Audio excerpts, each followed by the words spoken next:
God, this phone works so much better. I couldn't get my other two phones to work. I don't know what's going on. I don't know if it's the service, if I'm out of data. Never had that problem with Verizon. It might just be this area, you know? It could just be the area. Let me plug you up.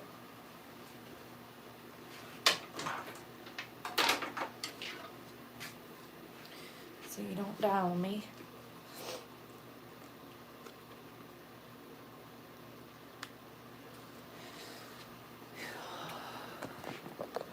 Hello. Good morning. Hey, Christy. Island Life Living. Hello. Good morning, y'all.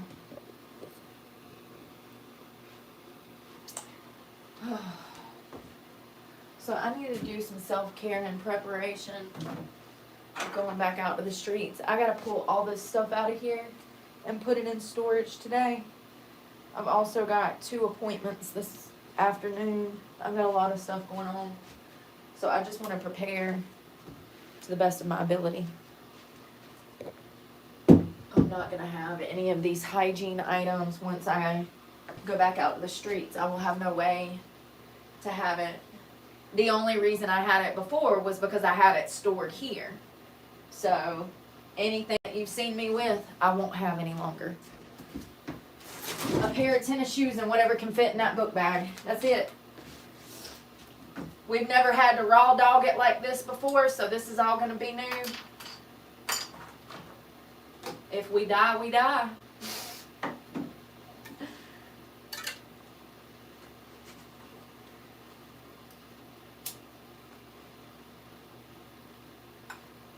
Here, we'll light this candle and leave it better smelling in here than when we got here.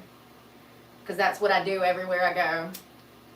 I leave everything I touch better off than before I touched it. If you pay attention and stick around long enough, you'll see that.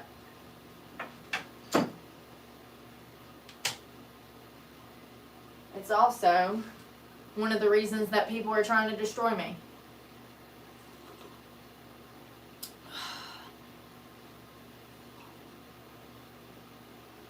Top of the morning to you.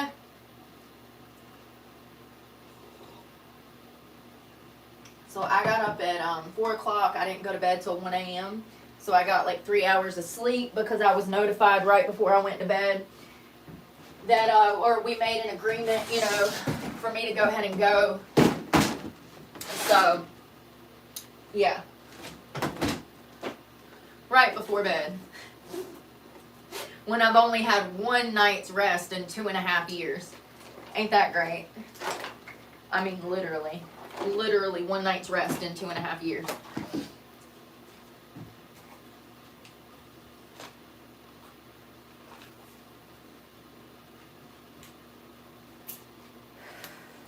I got a lot of stuff to do and I can't find nothing. Now, I meant to grab some Q-tips, but I don't have them now, so... Oh well. I guess I'll just have to do it with my finger.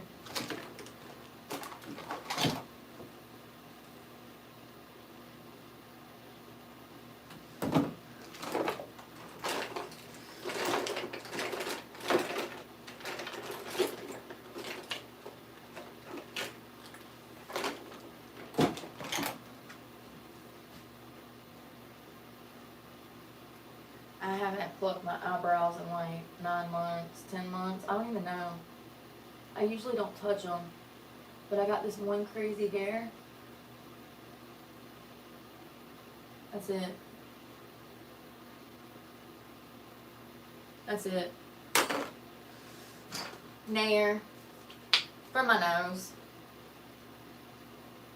I usually do it with Q-tips, but I don't have any, so I guess we're raw dogging life today, folks.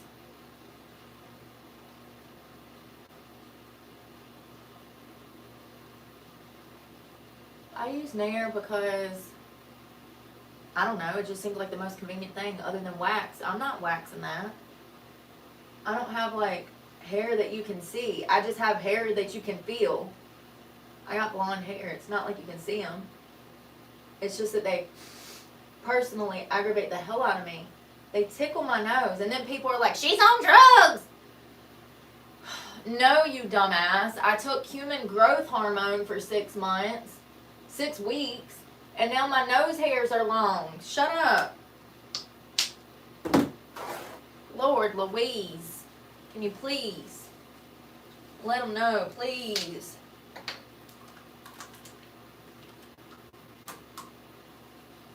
Where is those wet wipes that they were?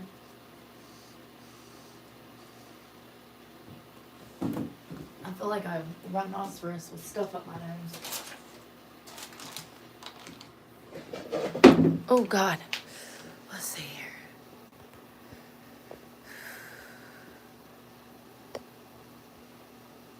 Thank you, Christy. Who said anyone was kicking me out? Sorry, I can't even take myself. I was about to go ham, but I was about to let loose, but I can't even take myself seriously and come at you right now because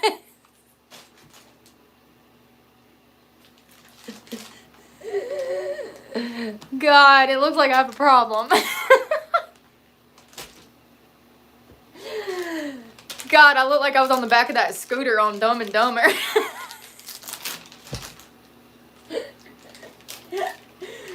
Oh God, I'm gonna stop. Can't even.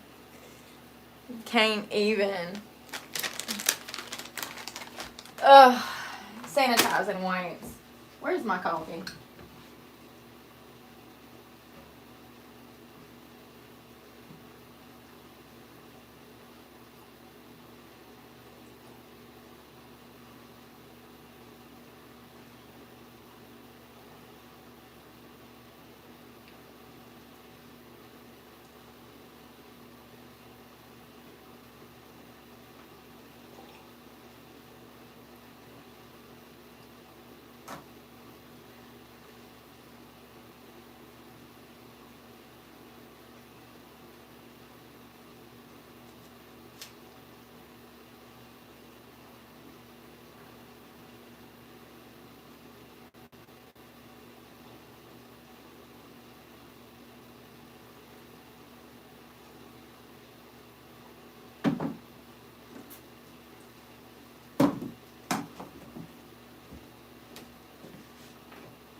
I don't have running water out here, so I'm gonna do this the lazy way.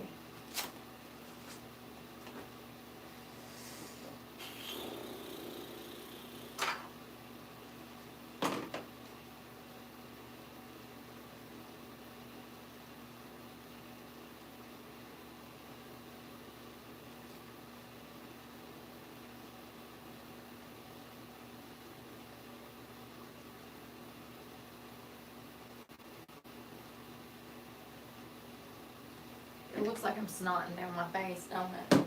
Where's the Sandy wipe?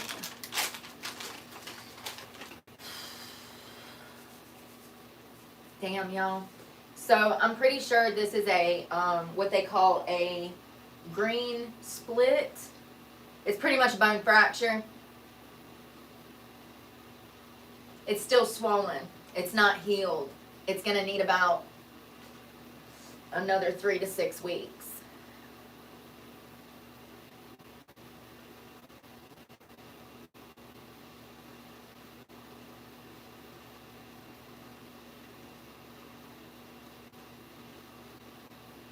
Called a green stick fracture.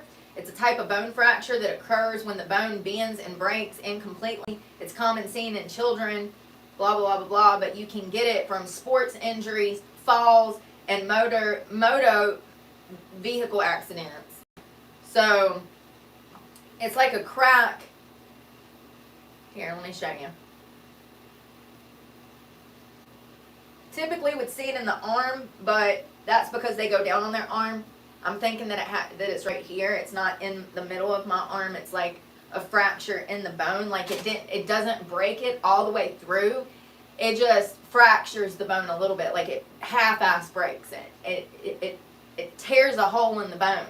I don't know how to describe it.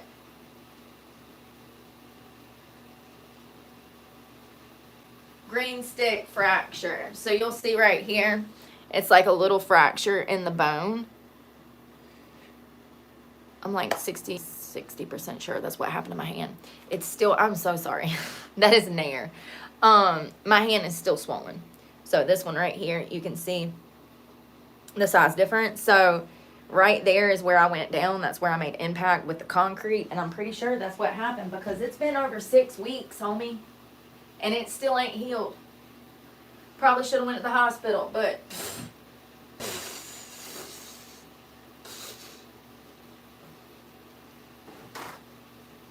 they can't do nothing for it anyways. If it is a green whatever, they would do exactly what I'm doing, the splint. It's literally what it says online.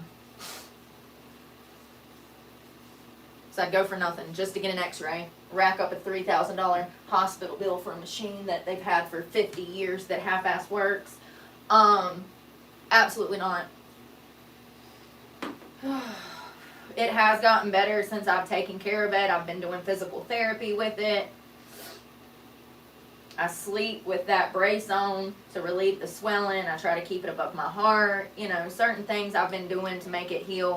Staying away from Tylenol, antihistamines, because that does not help your bones heal. It makes it worse. It can prevent healing, studies show. Which is probably why they give people a lot of painkillers when they break bones instead of Tylenol. Makes sense now. Not to mention the pain. This is retinol mixed.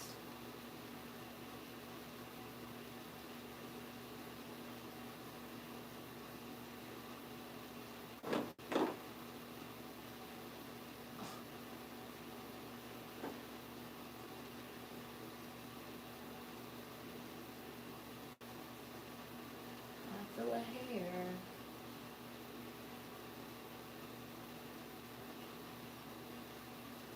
I can spit like a man, shave like a man, fight you like a man. I'm joking. I'm joking.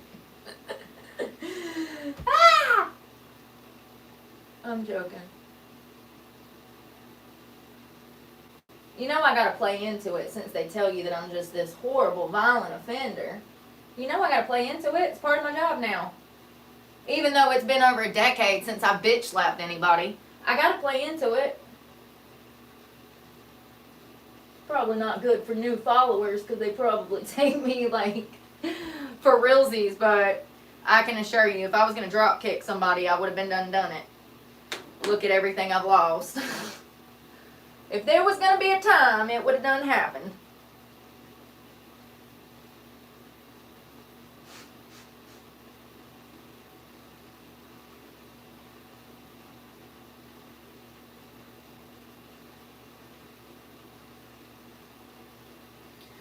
There is a baby wipe. Oh, I don't have any? Oh, I do. I got retinol all over my hands.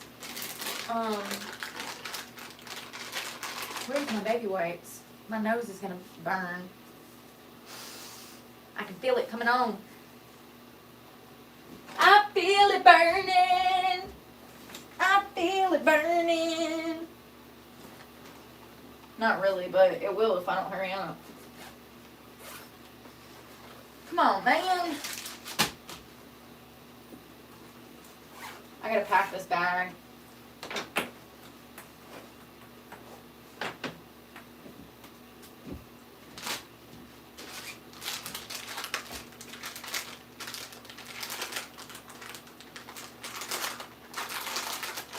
I hate these Continental wipes. Do not spend your money on these bullcrap.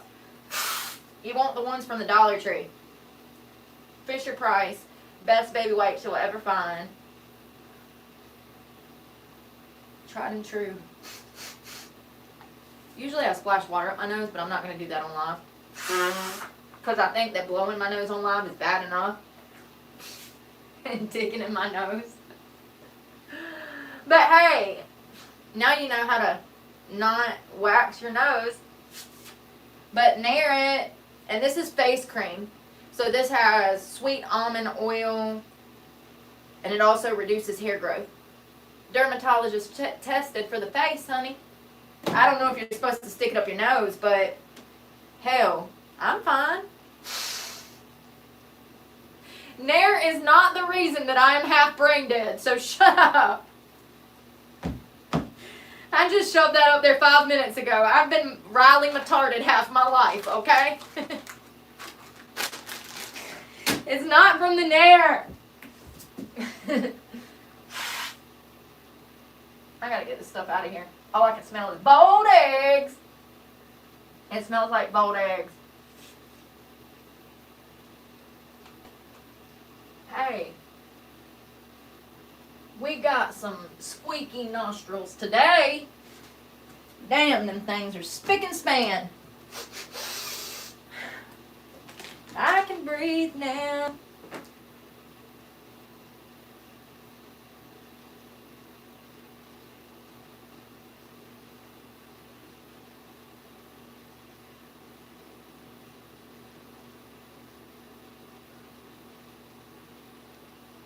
You know, I've never had a real exfoliation. I've never been like, I've been to the spa, but I've never been to like have a complete facial. We definitely need to do that one day.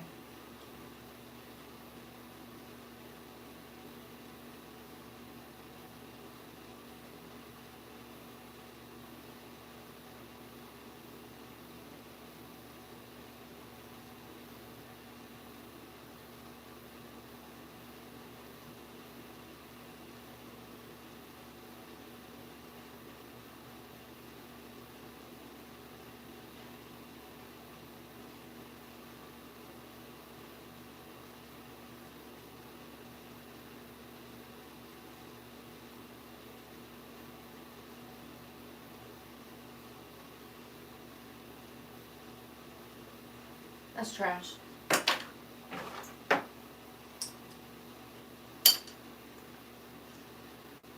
Where's some water? I need some coffee.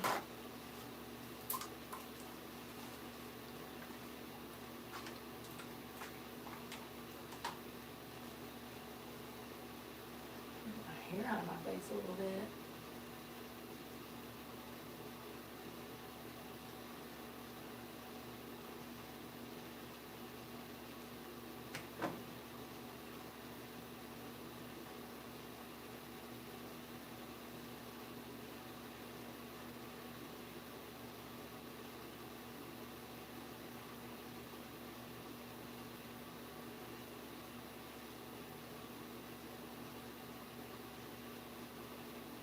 Oh no, not an eyebrow. I'm joking. I'm joking. Ah. Ice, ice, baby. Hell, that is making a comeback. Oh. Making a comeback. Vanilla ice. The eyebrow piercing. I mean, the eyebrow piercing. The shaved eyebrow. Where's the baby wet?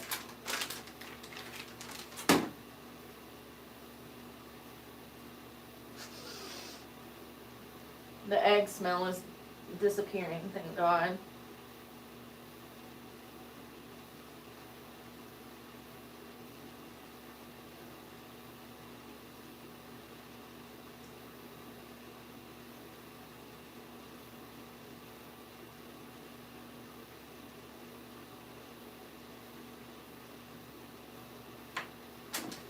I'm gonna take a shower.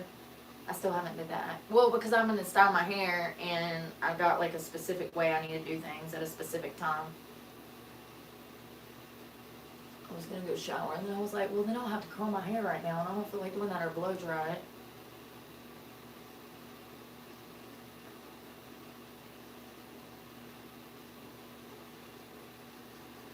Okie dokie. Exfoliated brows. Squeeze.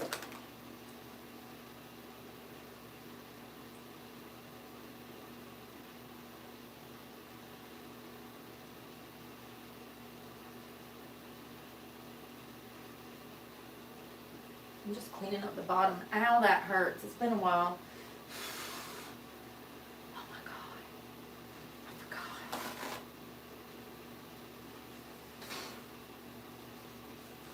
I'm cleaning up the bottom corner. You know, the bottom edge.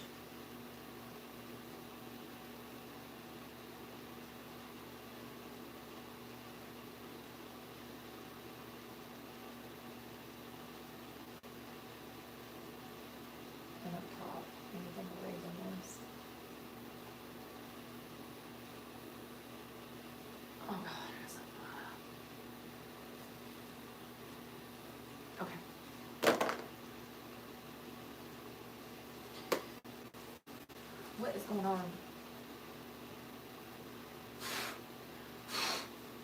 I think I got an eyelash, y'all.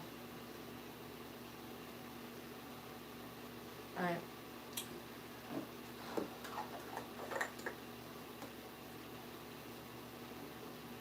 I'm gonna wash my face. Where's that towel? Let me wash my face real quick.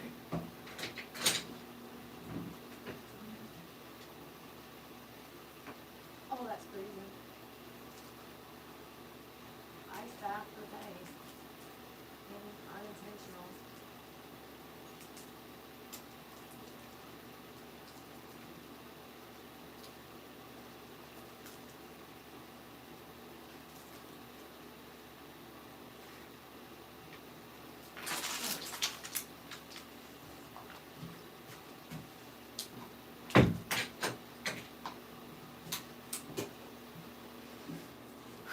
My face is dripping powder.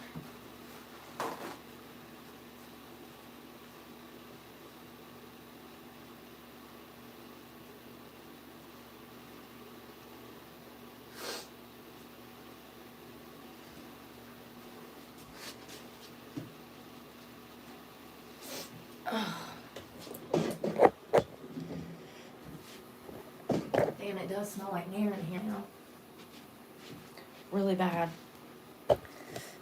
Ugh. Hey, Summer Breeze. Hey, Carl. Yeah, I gotta move out of here today, so. Came so far. So far. I've came so far. Still dealing with the nice and same narcissistic people, but I've came so far. I'm gonna go ahead and put these. Actually, I'm gonna leave this one out. And I'm gonna put this in here because this is gonna go into storage, but I have to do my makeup this afternoon. So this needs to go back. These need to go in my book bag because we're gonna be sleeping on the streets tonight. So I'm gonna need those so I can use the bathroom. There. Sorry, I'm not trying to be a smart ass. I'm just saying, you know. Like, this is what why I was upset earlier in the week. And, you know, everybody was like, oh, you got a place. You got a roof over your head. And I wasn't happy. And I was trying to tell y'all that this was a bad situation. And I think I, like, melted down, like, 4 days in a row trying to describe that this is a bad situation. And now I'm back out on the streets again. So I got to put all this stuff back in storage. And I got to start over from scratch.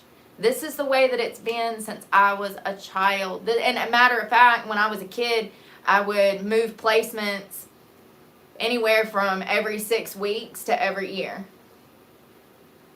So, and I also think that that's one of the reasons that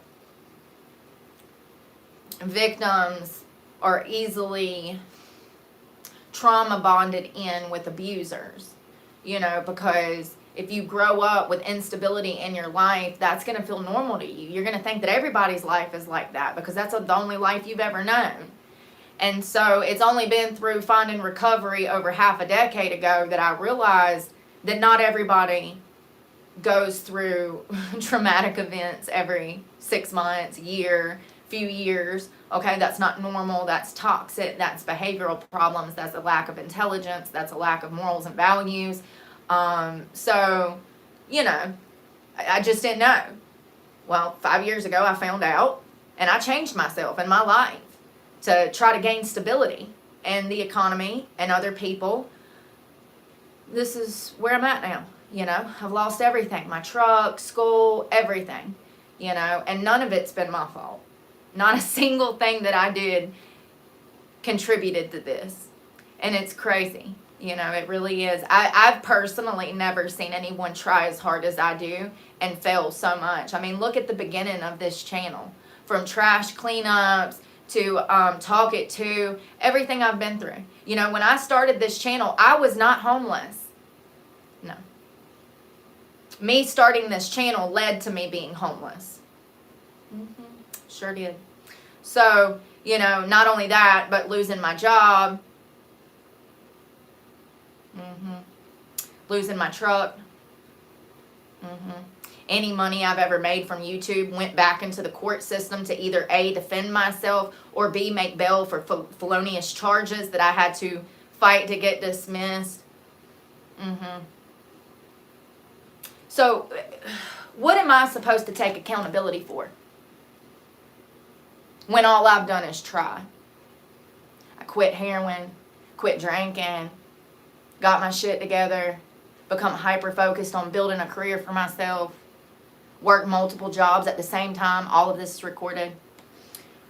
What am I supposed to take accountability for when all of the problems in my life stem from other people's actions and or the economy?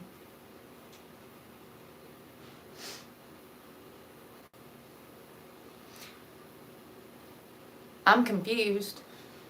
Nothing new, but I genuinely am. Is it because I'm pretty and have a big mouth that the hate and the victim blaming is so much more?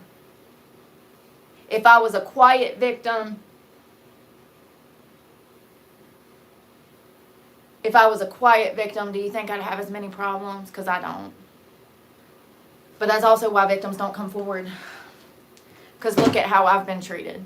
Hey, Miss GT. Good morning. I'm up usually before most of the world. I'm running around getting shit done, you know. And all I've done since I started this channel is try to build something for myself and help others. That's been the main objective all along from the start. So I don't understand,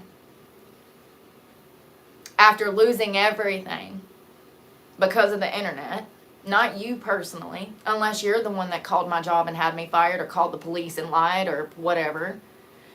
But yeah, the internet has led to all of these mishaps in my life. And I find it interesting that even though all of this is recorded, people still come here and blame the victim of not only crime, but constant harassment. I mean, there's been crimes committed on camera over and over and over on this channel. However, I have not been the one committing the crimes. I think that society, here's the thing, hear me out. Either people are getting really dumb, or people lack identity, making them become miserable, making them spew hatred. So it's one or the other. I can't put my finger on it. Is it a lack of identity in society making them behave this way? Or is it a lack of intelligence? Or are they just driven by their own? Because hear me out. If you're a cheater, you're not going to like any girl that's out here telling women not to cheat with married men. Hear me out. If you're on the left, you don't want to watch rightist politics. You're not going to agree with what they say. So anything they say, you're going to spew hatred at because you're on the left on a rights channel. Do you understand? It had never really dawned on me that people are going to come for my throat because what I say is by the word of God. How I live is by the word of God. It never occurred to me that that was going to cause a lot of problems. I really was under the impression that most people were Christians of some sort. I really was. And as it just so turns out, there's a lot of people that claim to be Christians. But however, their actions do not match up with their words. It's actually disgusting what Christianity has turned into. But, yeah. It never dawned on me that people were going to come after me because they're not screwed right in the head. They don't have a baseline of what normal, rational, logical is. Look at the world. And it's made my life difficult. I came to this channel supporting Donald Trump, gearing people, and actually I didn't. I came to this channel not supporting Donald Trump. And after, I don't know, a year or two of looking at the options between Kamala and him, I knew that I could use my platform to gear people to vote for him. Even though I don't personally like him, he's still the best option over Kamala. Can we do better? Absolutely. We could absolutely do better. But I geared people to vote for Trump. You know?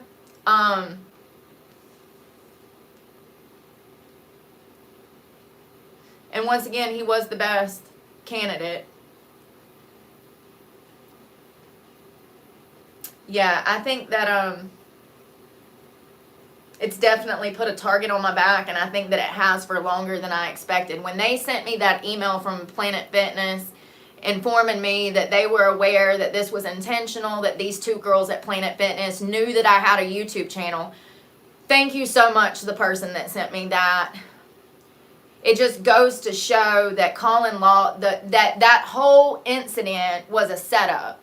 They were not only trying to antagonize me, but they were actually trying to get me locked up that day. It literally makes me shake with anger that people could be so rude.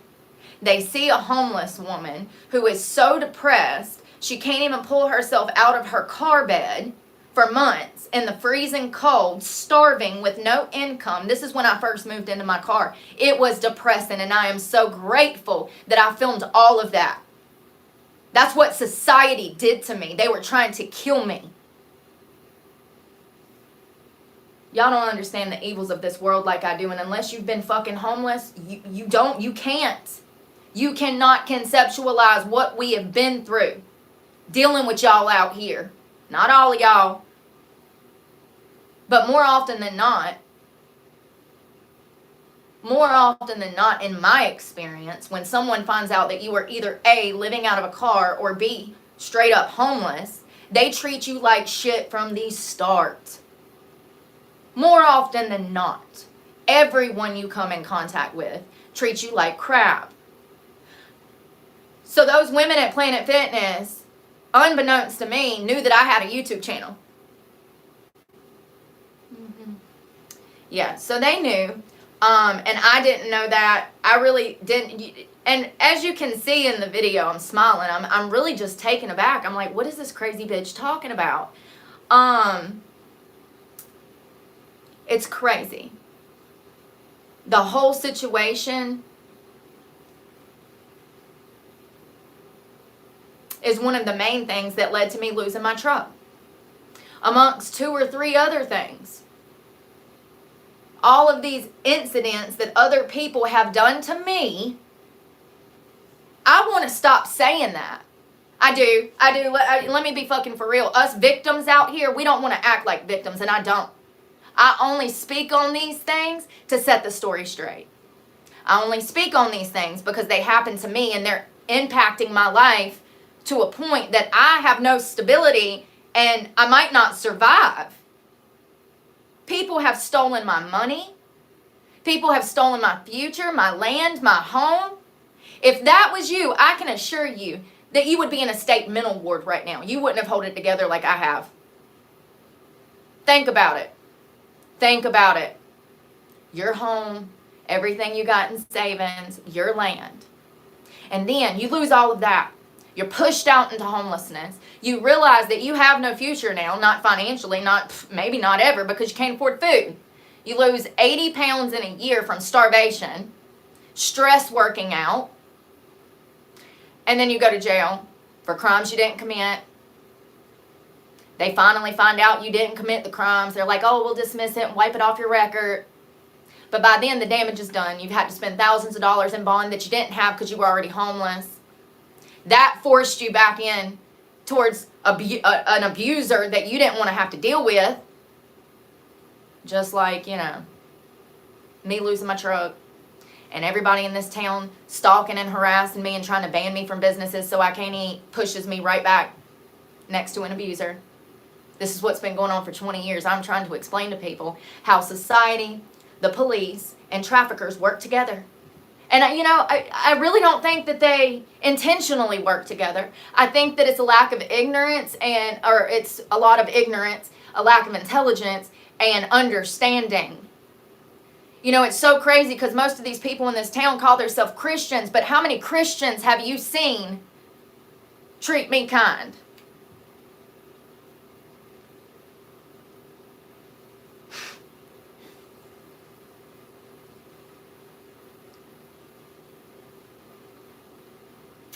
So when I moved back in here, or when I moved in here and painted the walls, that's why I was so upset. Y'all don't understand. So can stay here, but I won't have free will. I won't be able to work. I won't be able to film with you guys. I won't be able to film cooking videos. I won't be able to film out working out videos. I have to completely shut my channel down in order to stay here.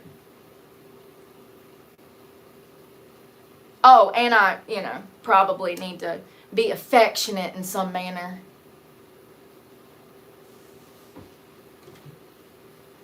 And what did I tell you 4 days ago that I would never do?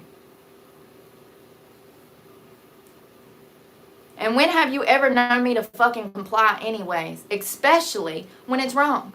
See, that's the problem. People don't understand that I don't operate on my own morals and values. Absolutely not. Absolutely not. Never have I ever. I work on God's morals and values. And see, when I was 18 and I got in that fist fight, I kind of had his word mixed up. I thought that I was supposed to love people so much that I was supposed to be crazy loyal.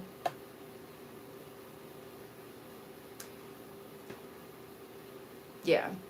I thought I was supposed to be crazy loyal. So I was. And I defended a friend, and I was absolutely wrong. And those girls and I both regret that night. But even then, even when I stabbed 2 girls, I was attempting to walk in the light of the Lord. Because of my loyalness to my friend, I felt right in my actions to whoop these 2 girls' asses. And I was absolutely wrong. God, teaches us to turn the cheek and to not be violent with others. We are supposed to respect and love each other like brothers and sisters. And that's what I've been working on for over 10 years. And that's why I haven't had any kind of criminal charge until they brought up fake ones that I had to fight for months to get dismissed. I don't operate on my morals and values. I operate on his. They got a little twisted because of the industry of work I was in. I was completely brainwashed and indoctrinated into leftist behavior, especially in the strip club industry and all of that, being around drugs and alcohol. I'm so glad that I got clean years ago. And even though I'm going back out to the streets, let me be very clear. All I did during the past 7 days was learn more about how a predator's mind works. This is very interesting to me, and I know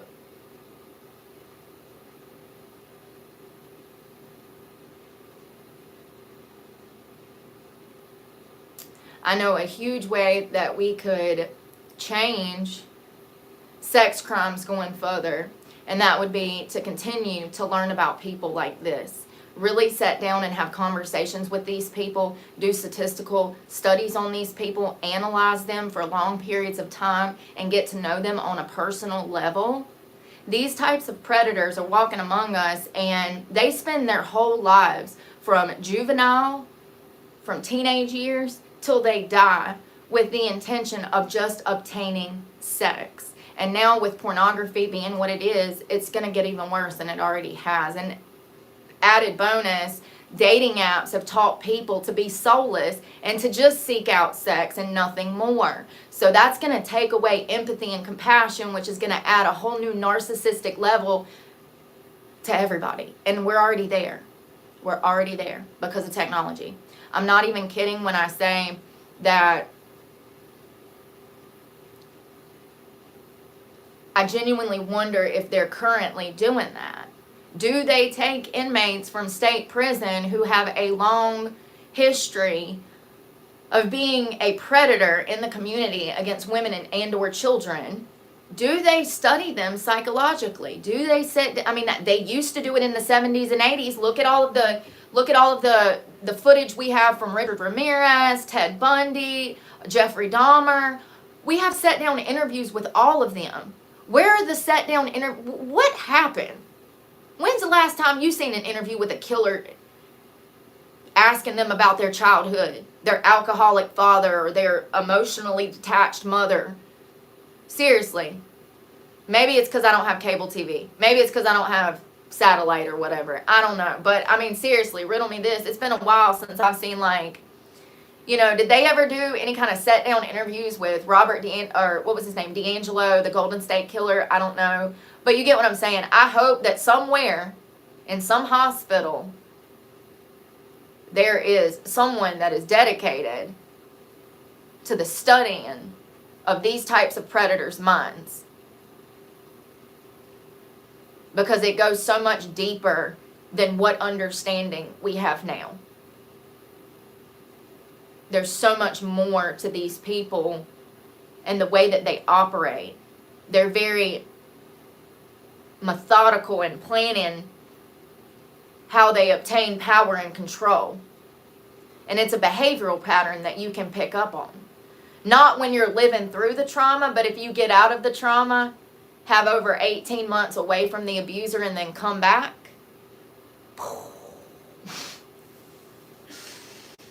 Whoo! I mean, like, literally, I'm getting chill bumps. My heart's beating fast because I'm proud of myself. I'm proud of myself for identifying things that I was never taught.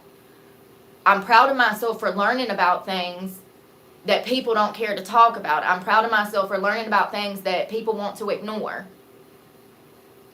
Because society will literally drive you insane before they sit down and have a hard conversation. They will gaslight you and make you feel like you're the crazy one, blame you for the abuse, blame you for the rape, blame you for everything. And the whole time that they're acting like you're the problem. Y'all, you know what I was thinking about? I'm sorry. I think that bad people cover up for bad people. How can I explain this? Society,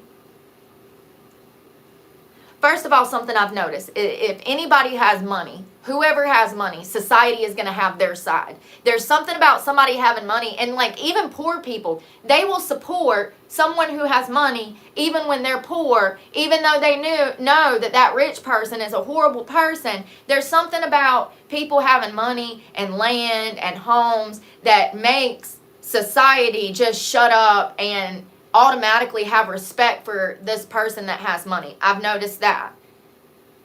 What else was I about to say? Society also likes to victim blame, because more often than not, victims are innocent. People feel some type of way about that because they're not innocent.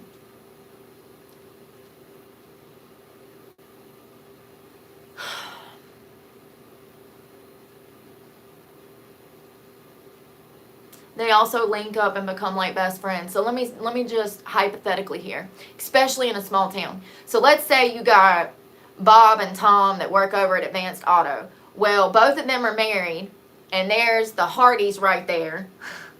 And Susie from Hardy's is sneaking over and banging Tom. Well, Bob and Tom's wives are best friends. It starts to build this like tree that branches out of everybody's dirty deeds and bad morals in a small town. Everybody's got dirt on everybody else. Crazy. Absolutely crazy. I think it's probably like that in the whole of society, especially in politics. You know, absolutely. They all got dirt on each other. And so when you have the victim who's not wrapped up in all of this moralist stuff, they can't point the finger and say, oh, she's doing this, she's doing that, she's doing this, she's doing that. It makes them feel some type of way. And then to have that woman be a homeless woman that has a platform that gears people towards the Lord and doing the right thing, they can't even fathom what's going on. So they have to throw stones. It makes them uncomfortable. It's crazy. Absolutely crazy. They need to get a life. Yeah, I don't know where I'm going to get groceries. There's nowhere for me to buy food. Yeah. So, I was in Walmart. I was looking to buy a new bike. I was stressed out about the price because I just bought a $200 bike a week and a half before, and it broke. The gears broke, the seat broke, the tire went flat, the bike was falling apart, and Ironically, the same bike I have. I was able to get it fixed later on. So I'm in Walmart looking to buy a bike. This is why I was banned from Walmart. We have one Walmart and one Food Line here. Those are my only two places to buy food. There are no grocery stores, no Winn-Dixie, no Publix. When I say there's nothing, there's nothing. Town of 2,000 people. We don't even have a gym here. So I'm in there. I'm looking at the bikes. I'm on live with you guys. And I've had a list of stalkers from the start. Some of y'all have probably come over here from the hate channels. I just want to be clear. None of those people know me. None of those people have ever met me. None of those people have even ever had a conversation with me. Just want to clarify. So these people got like obsessed with my channel when I first started. And they started stalking me through Reddit and other platforms. I think they were streaming on shit, talking about my location and stuff. I would go from Florida to Georgia looking for work. And they were following me all over, right? That transpired into me losing my car, being homeless on the street, and having people physically stalk me in public. Had to have people arrested for that. So anyways, these people who I do not know called Walmart while I was on live with you guys. We were about to purchase a new bike. And the manager comes up to me and he's like, hey, I need to talk to you. And I'm like, oh God, you've been prank called. This has happened. It doesn't matter where I go.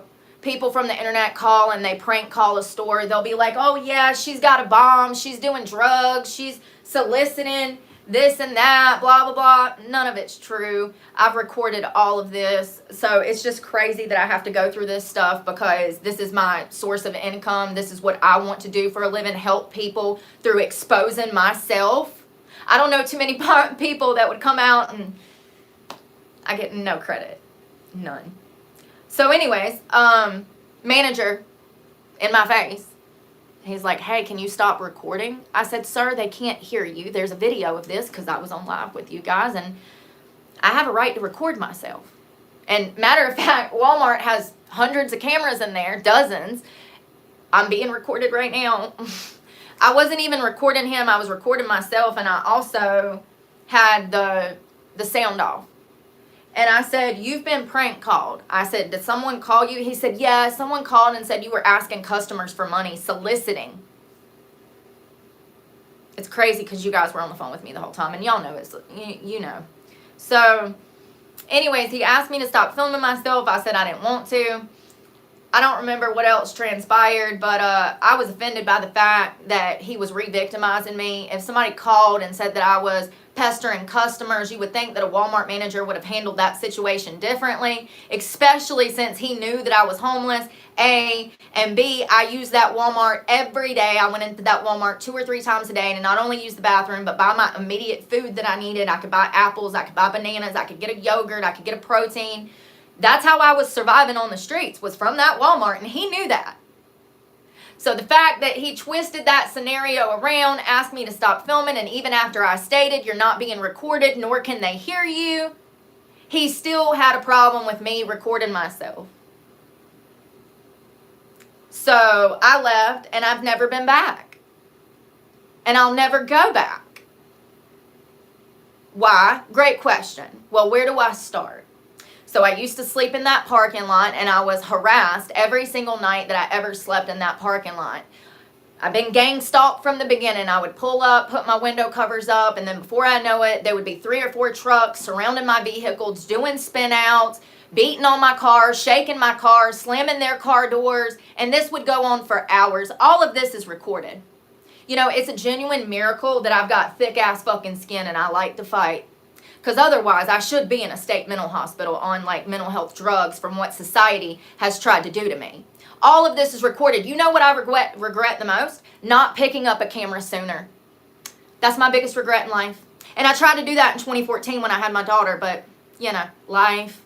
So, anyways, that Walmart, I also had an employee that was in a Walmart van aim his truck at me and try to run me over with the Walmart van as I was bicycling down the road. Not only did I get that on camera, but that actually happened multiple times with Walmart employees. And instead of going in there and complaining and snitching on somebody and trying to get their job taken, I turned the cheek and I let it go. I might have called them a fat ass. I might have said that they were a lazy sack of shit. They're trying to hit me with a car.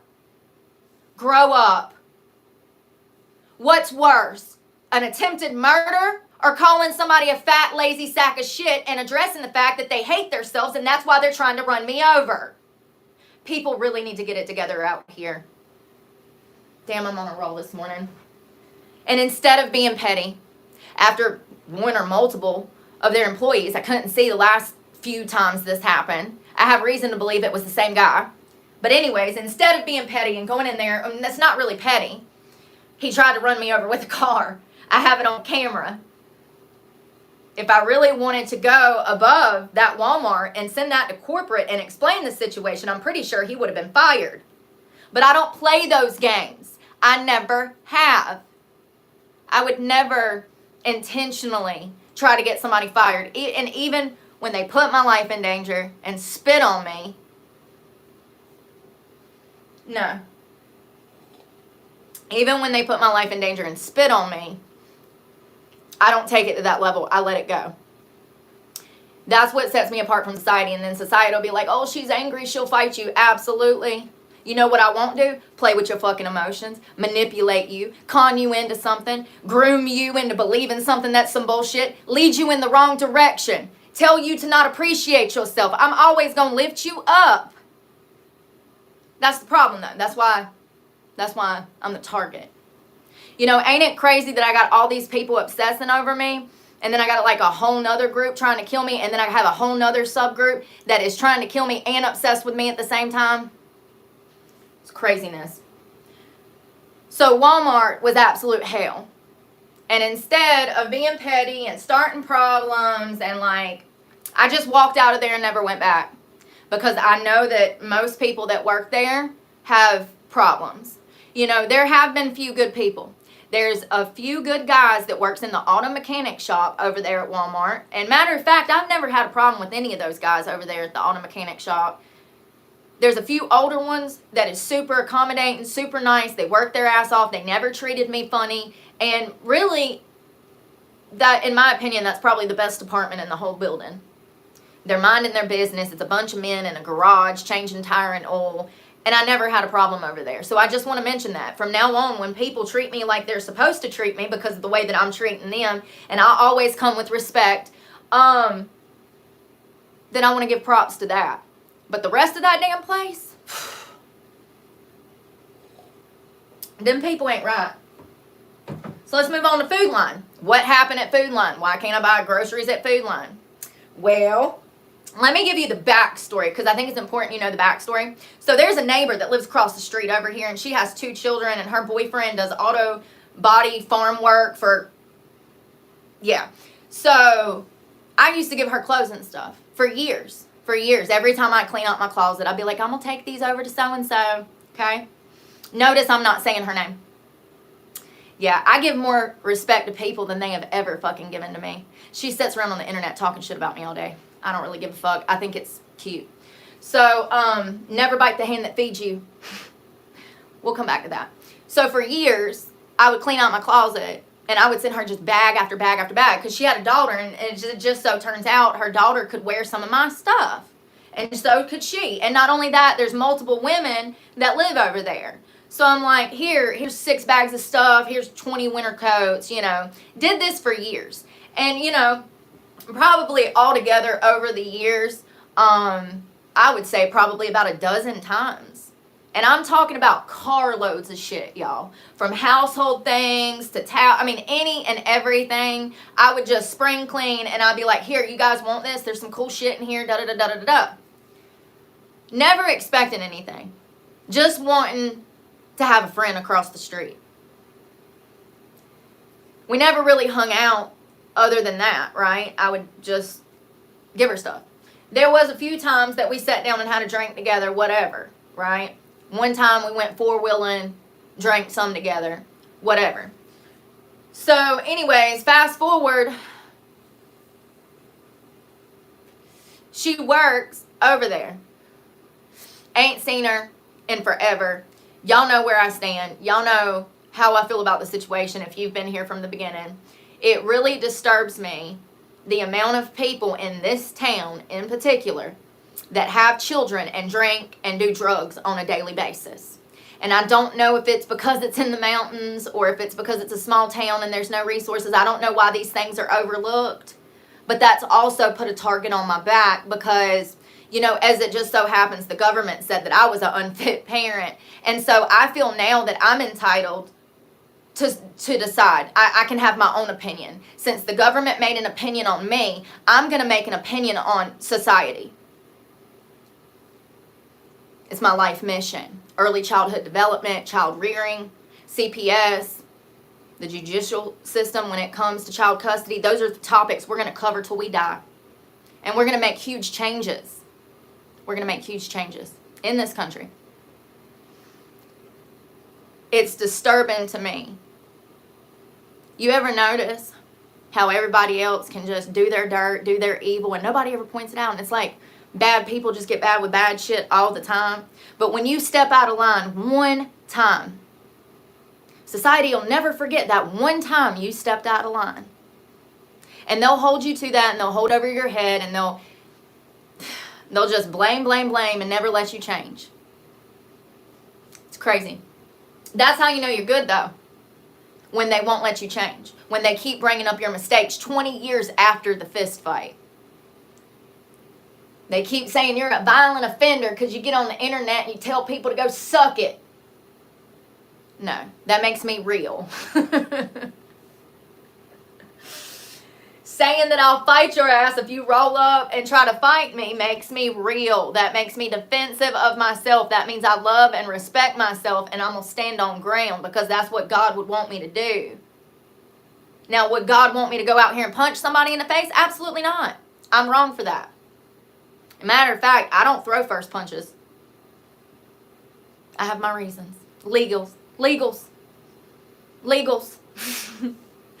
But yeah, it's been over 10 years and people just, you know, try to pull you back down in that deep, dark place. And, you know, like I said, like I always say, you can have 364 good days a year, but that one bad day that you have, that's what everybody in the office is going to talk about. That's what your family is going to talk about. That's what your mom's going to nag you about. That one bad day that you had out of that year.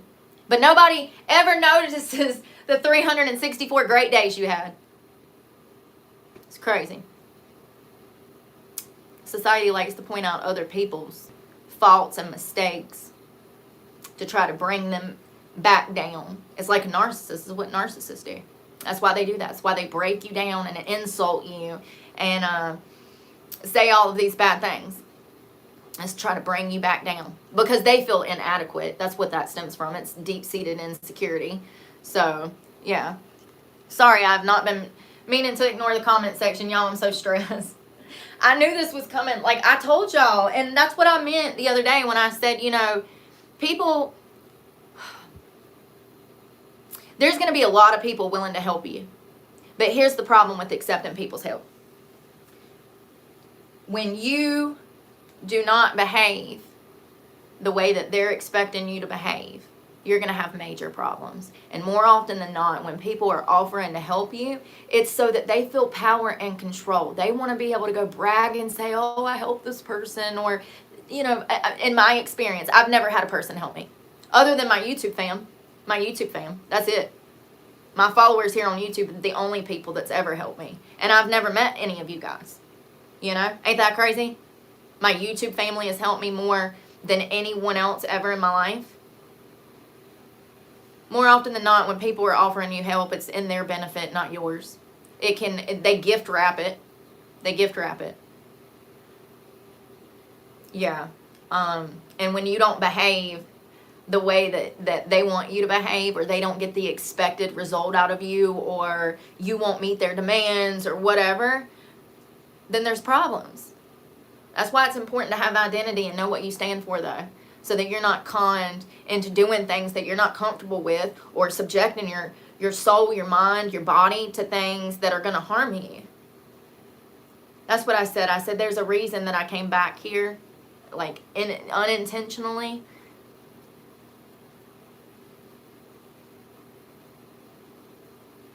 Like, I understand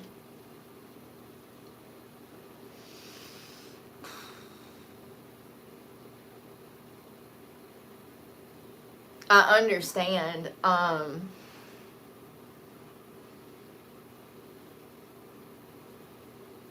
just have a whole new perspective on these types of predators. It's so much deeper than what I can even put into words. Like, I've never even seen anybody talk about it. Like, it's so much deeper. And I can't put it into words, and there's so much psychology behind abuse. You know, there's so much psychology behind, like, narcissism, narcissistic personality disorder. There's so much psychology behind it, and it's hard to put it into words, to put it into concept. But maybe one day I'll get there. And I don't, the way that I see it in my head, this pattern, that's what I see. I see a pattern. I see a behavioral pattern. I see the way that these people operate, narcissists in particular. And I've never really seen anybody touch on the manipulation tactics. I think that's a good place to start. Manipulation tactics. The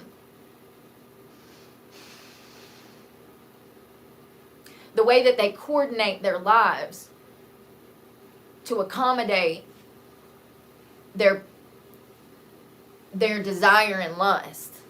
There's so much more to these types of sexual predators than what people understand. And I think that we're going to continue to learn about it over here, because I have grown more in the past two and a half years. Like, I know I'm homeless. I know that I crash out. You need to understand that my basic needs are not met half the time. I go without food and water, and that's because life. I'm out here in the country. I have nowhere to buy food. Food line, I forgot to tell you about that. Someone called food line. The manager come out. The police showed up. She said that she wanted me off the property. That was the Food Line story. That's why I got banned from Food Line. Somebody else called Food Line. And they actually did it twice. The first time they called and said that I threatened to stab somebody. I forgot to tell you guys about that. And then the cops came over to the laundromat and was like, did you threaten to stab somebody? I said, no. I said, y'all need to understand I have a channel, and people are going to take things out of context and twist it around. And they were like, okay, have a good night. Well, then 2 weeks later, I'm sitting on a bench eating my lunch, and there was another homeless woman beside me, what appeared to be a homeless woman, and I was being quiet, and all of a sudden the cops show up, and I'm like, oh God, the cops are here. And then the manager and the cops come over, and they asked me to, like, stop recording or something. I can't remember. And you know that ain't happening. And then she was like, well, I just don't want her here. So both places, it was trolls from the internet that called the business that led to me being banned from business. This is how easy it is to not only discriminate. I mean, it is discrimination. They know I'm homeless. They didn't want me in there anyways, because I stunk half the time, because I didn't have anywhere to shower.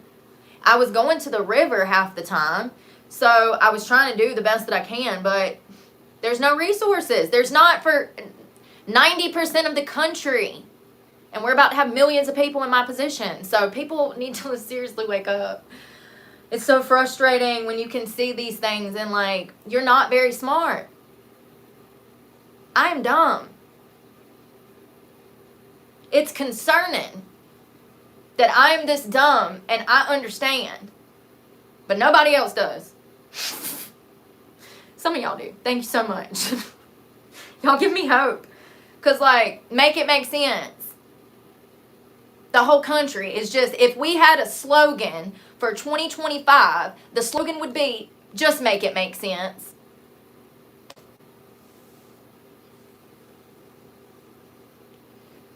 So that's why I got kicked out of Food Line and Walmart.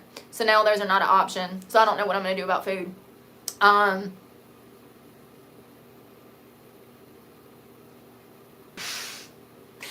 I love these comments. Just give me some time. So I absolutely was sex trafficked by the homeowner. I was a child when I met him. He was almost 60 years old, 56, 57. He came into my life saying that he wanted to help me. Well, here we are 20-something years later. And this will be like the 6th or 7th time he's kicked me out. And just to let you know, recap, I actually gave him money for property and land and savings. So it's just crazy that some people go to these hate channels and they believe what these people that have never even met me or know my story. Like, none of these people know me. None of them. It's crazy. Ain't it? Could you imagine going to somebody's page that you do not know and rattling off stuff that you do or do not know to be true? You weren't there. It's crazy. People tell you I'm the bad guy, but never have I ever went to somebody's page and tried to break them down. Never have I ever posted hate comments. Never have I ever been so bored in my own life that I need to go interfere with someone else's life. Two types of people in this world. So anyways, I do think that I learned a lot by being back here, just psychologically speaking. There's a method to the way that narcissists operate, and it's in a cycle. So being able to pick up on those markers and then being able to confront my abuser and trying to get some answers. And it's crazy because I was looking into narcissists. You know how they just shut down, they go stonewall. You try to converse with a narcissist and they won't converse with you at all. And it can be about anything. You just walk in and you're like, hey, can I talk to you for a minute? And all of a sudden they just go in a bad mood. And it's like crazy. So I actually was looking into why that is. I deleted the screenshot. I ain't worth a damn, y'all. I had to clean out my phone because it was about to crash. Thank you, Miss GT.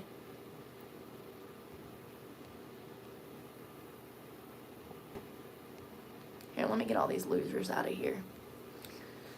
People be like, oh, they blocked me because da-da-da-da. No, I block you because you're stopping my real followers and the people that actually care about my situation, the people that can relate to my situation. You're stopping them from making progress and us healing together. Taking out the trash before it stinks, honey.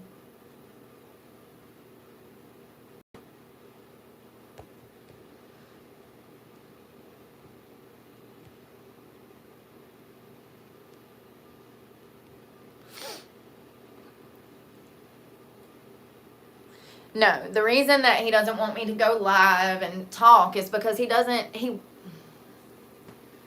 how many times do I need to say it? What are people not understanding?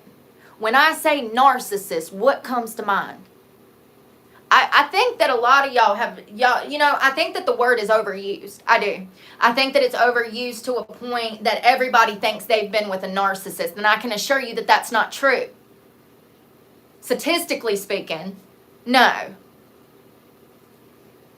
It's crazy. This is, I don't understand what people don't understand. So when I say that this is a narcissist and I am the supply, that tells you the situation.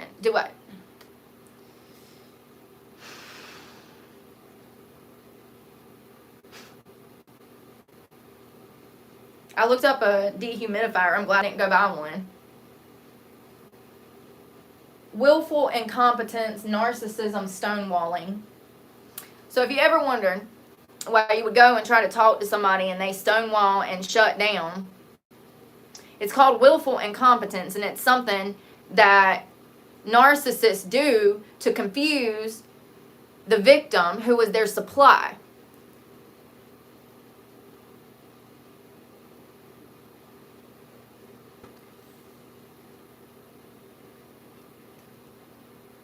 It's not going to help. It's not going to help to explain that without explaining narcissistic supply. So let's start from. Okay. So dealing with a narcissist, they are completely incapable of having functioning, healthy relationships in my experience. I've never met a narcissist, and I've met 3. One was a strip club owner. One was a sex trafficker. And the other one, I can't really talk about him. So, all of these people were well-to-do, had money, and wanted to help. Narcissists with money will use that money to control and manipulate and con the victim over and over, and it starts in a cycle. So they'll be nice for a week, and then the shit hits the fan, and then they're manipulative, breaking you down, da-da-da-da-da-da. So one person is the perpetrator and one person is the victim. The narcissist is the perpetrator. They need the attention, validation, all of that from their victim in order to feel complete. And it doesn't matter if it's good attention or bad attention. They just want power and control over the victim's life. They want to isolate from the victim's family. They want to isolate from friends and family. And then they start annihilating the person's character, their self-esteem. So narcissistic supply is the attention, validation, praise, and admiration that individuals with narcissistic personality disorder need to maintain their inflated sense of self and fragile ego. It's a form of psychological sustenance that can come from various sources, including other people, material possessions, social media, and it is used to fuel their feelings of control and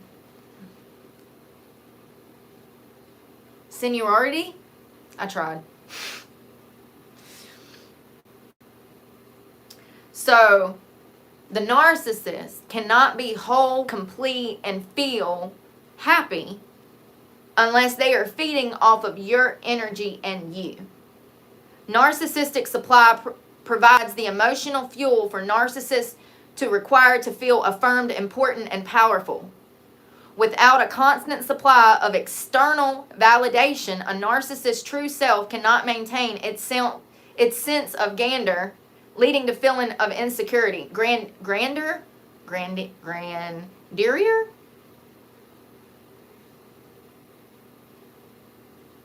Narcissists often view relationships as a means to end, to gain supply, and engage in manipulative behaviors to secure it. So they engage in manipulative behaviors to secure their supply. They'll do anything.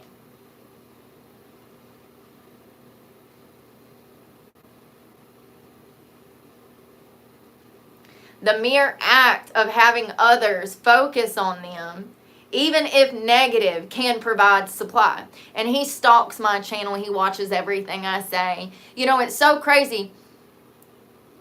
Why wouldn't someone defend themselves if it wasn't true? I've had the same story since day one. Why wouldn't someone defend themselves if it wasn't true? Interesting. And why kick me out and then ask me back and then kick me out and then ask me back and then kick me out and then ask me back? That's what narcissists do. They play games with your life. They try to put you in your place to obtain power and control. They don't want you to stand on your feet. They don't want you to drive, have a career, make your own money, strive towards the future. They need you at their beck and call so you can be their supply. And I've experienced this in all three narcissists that I've personally met, to the point that one of them, who worked for the government, the Pentagon, this is the same guy that owned the strip club, ironically, he cut me off from work, would not let me work, would not let me go to school. That is to trap the victim into that situation. And that, I was living in $1 million house, going on shopping trips. I can still go back there, by the way, never will. But I left that situation knowing that he was a narcissist abusing me, and he was responsible for a lot of drugs I did, okay? He almost killed me, okay? His millions almost killed me. So I got myself out of that situation, and I've been clean since. So with him, though, he didn't want me to work. You know, anywhere I went, he was very meticulous about me texting him and letting him know where I was and when I was coming back. I remember when we first started dating, I went to go get my nails done, and I was waiting in there for like an hour before they could even get me in the chair to start on my nails. And when I got back to the house, he swore that I was off doing something nefarious. And I cried. God, I cried in our big-ass bedroom, damn 1,000 square foot bedroom almost. I was crying, not really, but crying, okay? Hysterical. Why are you doing this to me? I now realize that that was the start. He was seeing what he could get by with. He was seeing how he could gaslight me, how much it would take to get me into position to be his next supply. There was no reason for him to think that I was up to something nefarious.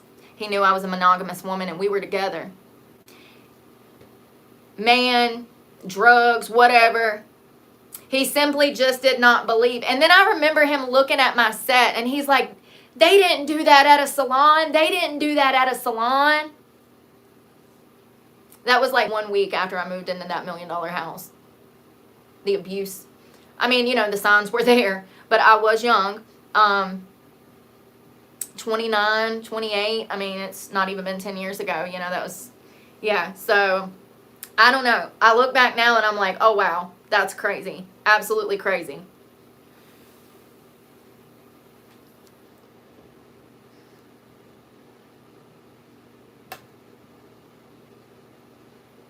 Thank you. Hello, hello.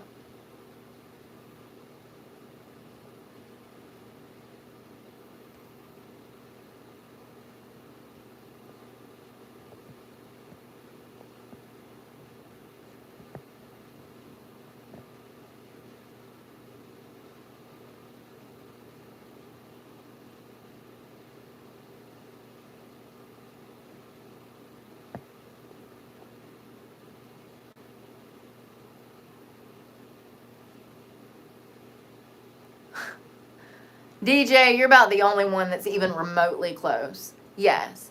So he wants my time, my energy, my body. We got in a huge argument yesterday, and I pretty much put my foot down. I said, you know, I'm not going to allow you to put your hands on me anymore.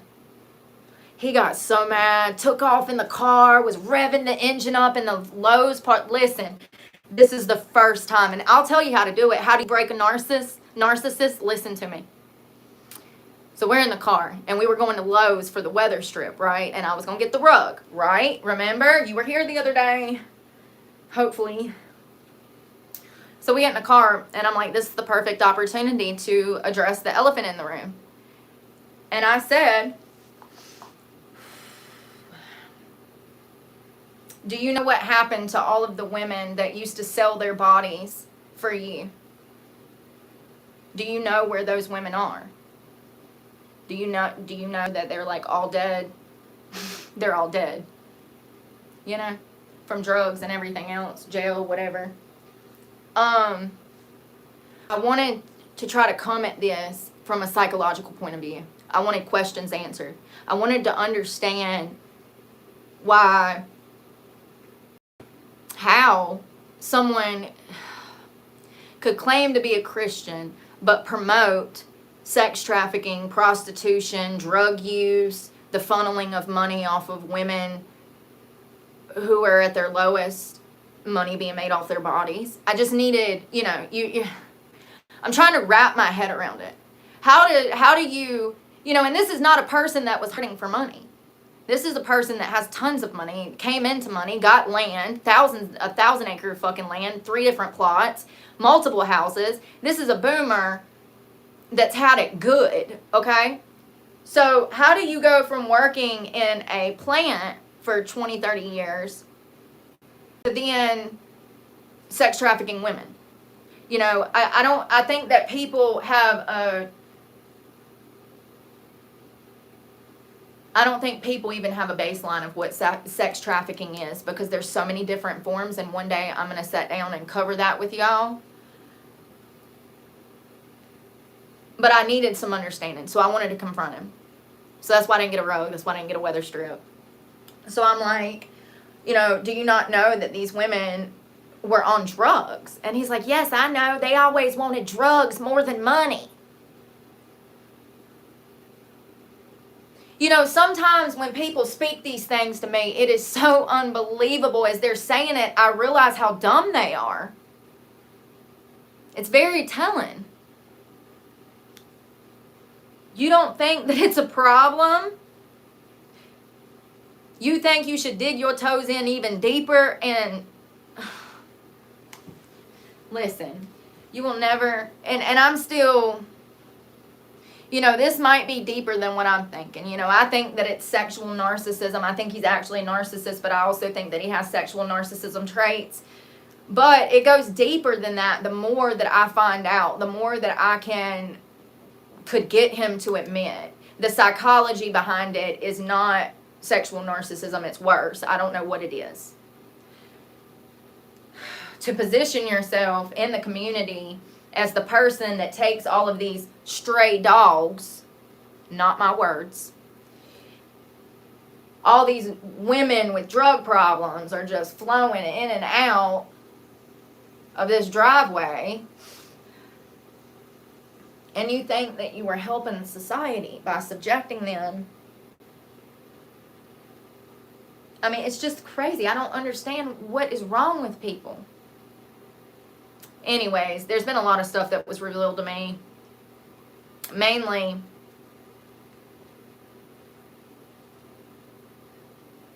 and I can't figure out why. You know,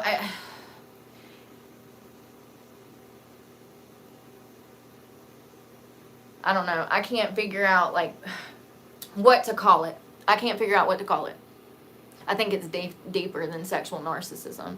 To implode your entire family, you know, to get a divorce and switch careers is crazy. But that's exactly what happened. So, you know, it goes deeper than, you know, at least like Ted Bundy and John Wayne Gacy, they hid it for a while. John Wayne Gacy was married. This is different.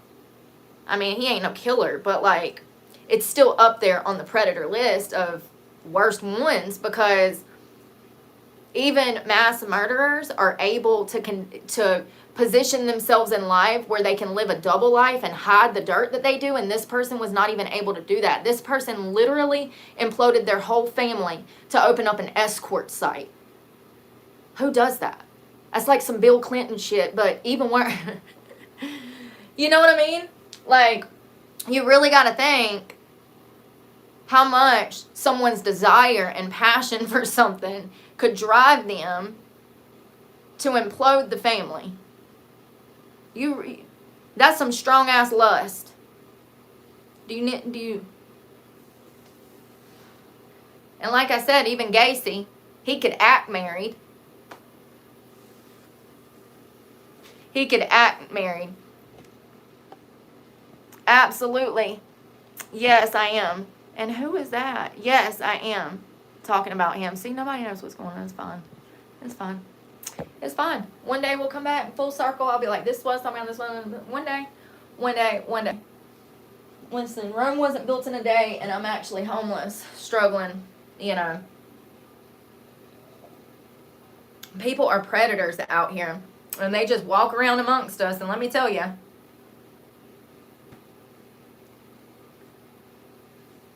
like I was saying about people aligning themselves with other people that they know will cover up for them, there's a lot of that shit that's been going around here for years. It's crazy. It's crazy how I had someone milk me financially for years, and somehow it's like, oh, Brooke's got a sugar daddy. What? But that is society's basic concept of this situation. Do you understand? Society sees a young pretty girl and an old man. They just automatically assume it's a sugar daddy situation.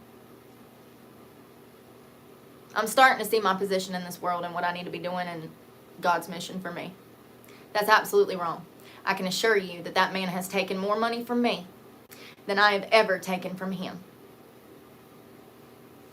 That's why I'm broke. A lot of sex trafficking victims go through this. They're debt bonded to their abuser. Their abuser holds everything over their head. You owe me money, you owe me money, you owe me money.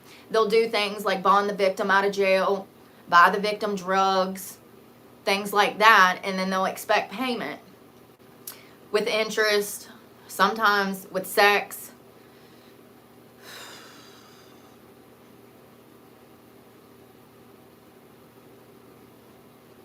So they'll say, hey, let me get you an apartment.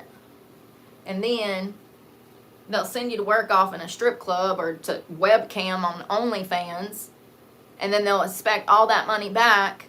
And they'll be like, oh, well, the apartment's in my name, so you need to keep paying me money because there's interest. And at the same time, they're sexually abusing you, stealing all of your money, and the apartment's in their name and you're trapped in. This is sex trafficking. I am sorry that I have a big mouth. I'm sorry that I say mean shit. Some might perceive as mean.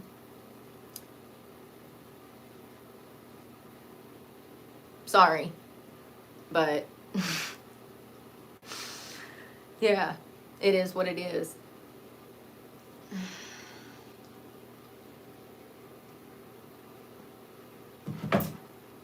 Yeah, so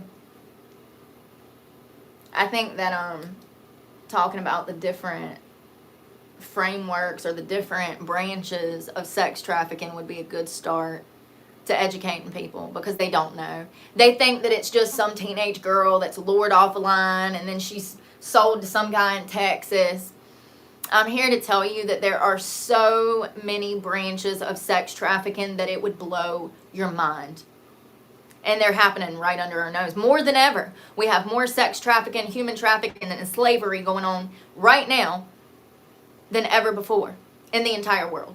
Fun fact. You think that these things get better. They don't. They've actually gotten worse, and they continue to get worse because of technology, because people are not being geared in the right direction. Children are not being raised the way that they're supposed to. They're easily influenced. I saw a girl get sex trafficked from a football game. She was there with her father. She went to the bathroom and then was sex trafficked. So, you know, those situations do happen, but more often than not,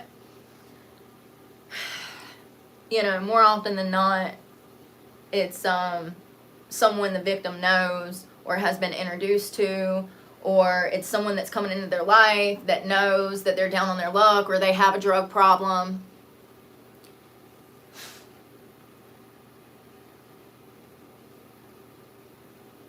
So let's not, tell them they should go to rehab. Let's just sell them so they can go buy more drugs and kill themselves. That's human nature. That's the evil of society. That's what people tuck away and hide, and unfortunately it's what I've been exposed to, and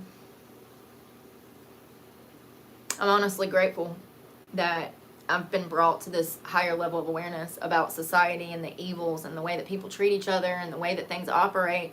Nothing in society operates the way that I thought it did when I was a kid. This is an evil ass world. Evil ass world with evil ass people running everything behind the scenes. They're all in on it. The government, the court system, law enforcement, they're all on the same side.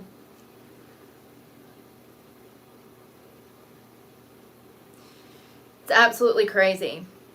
The whole situation. I gotta pack this stuff up. Definitely shower. Maybe eat some lunch. Try to not be upset. I barely slept last night. So that's another thing.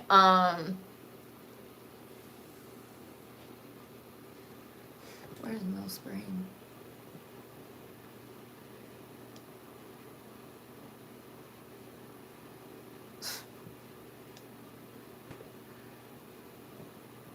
See, some people do not understand the psychology behind trauma bonding, and as I was saying earlier, sex traffickers are not just yoking kids off the streets. That's what I was just saying. No. What grooming and coercion is when they get close to the victim little by little, and it might be something as simple as a vape. Good morning, Angela. They'll be like, oh, what's your name? Da-da-da-da-da-da. This is what they've been doing in the UK. These grooming gangs, let me tell you how they groom these children. They go up, they insert themselves next to the child, and they start to have a conversation with the child. They'll offer the child drugs, alcohol, tobacco, stuff like that. At that point, this child has been conditioned to think that this is some cool-ass adult, and this adult is cool because they're allowing him or them to do things that adults do. And slowly, piece by piece, like a puzzle being put together, what they're really doing is unlocking access to the child.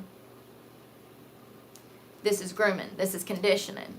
And these groomers, these people, and it's not just children. It's people that are down on their luck. It's people that are poor. It's people that are maybe not as well educated. Maybe people that have drug problems. Ding, ding, ding, ding, ding. People that suffer with mental health problems. These types of predators, narcissists, they will attach themselves and start to groom and coerce It doesn't matter if it's male, female, or children. This is how they slowly but surely build rapport with the victim. And if you think about somebody like me, you know, it's been over 20 years, you know, I think that society thinks when you think sex trafficking, you think that somebody's like tied you up and they got you shoved in a barn. This is why we need to have these conversations. People need to understand that being psychologically tortured is captivity. Having mental manipulation, being subjected to mental manipulation is captivity. And when you are in the position where you do not have family, there are no resources in your community, you're going to literally freeze and starve on the street. You are left with no physical option but to accept help from an abuser potentially. They're psychological handcuffs. Sex trafficking comes in many forms. Sexual narcissism comes in many forms. Like these type of people come in many forms. Call it whatever you want to call it. Codependency, an abusive, toxic family situation, whatever you want to call it. At the end of the day, I've absolutely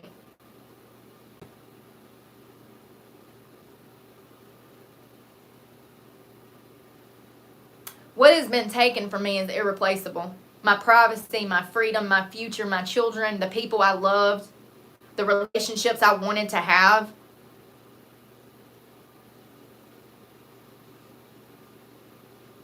You know, constantly living in fear for the past 20-something years, walking on eggshells.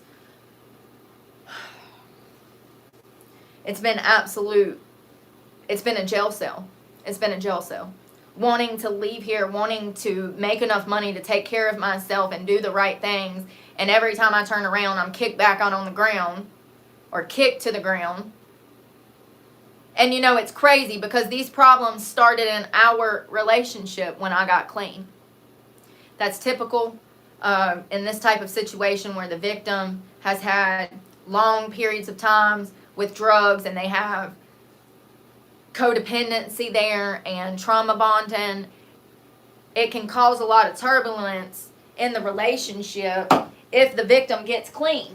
And more often than not, like I got clean in the past, I would end up back on drugs because the narcissist doesn't want you on drugs because then you can't control and manipulate the victim. So they need you to be compliant. So the drugs are a huge part of sex trafficking because that's the way that they keep you trapped in. It's one of the many things that keeps you trapped in. So it's just crazy, you know.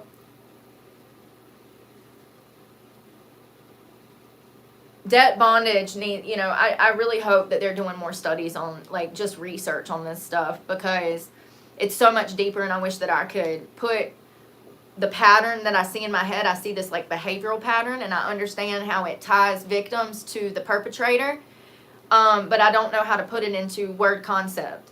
And so I just really hope that they're hyper-focused somewhere someone cares about victims of crimes like this because it's only going to get worse, and especially in the